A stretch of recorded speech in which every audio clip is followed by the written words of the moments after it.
Biz CHP ile görüştük. İlle de görüştük, merkezle de görüştük. Ne dediler biliyor musun? Biz bir sürü öneride bulunduk. Sadece şunu dediler. Hele bir seçim olsun, bitsin, ondan sonra oturur konuşuruz. Ya sen ağasın, biz maraba mıyız?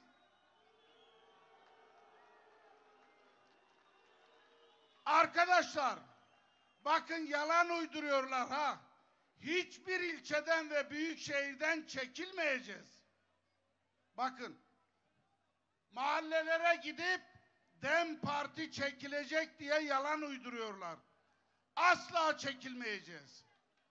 Ve sizden özellikle birkaç şey rica ediyoruz. Bir,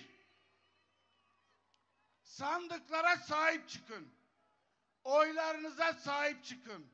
İki, hareketli seçmeni Kürdistan'a gönderelim. Varsa arkadaşlar Diyarbakır'a, Ağrı'ya, Van'a nereye gidecek arkadaşımız varsa ücretini partimiz karşılayacak. Gidip oyunu kullanıp gelsin arkadaşlar.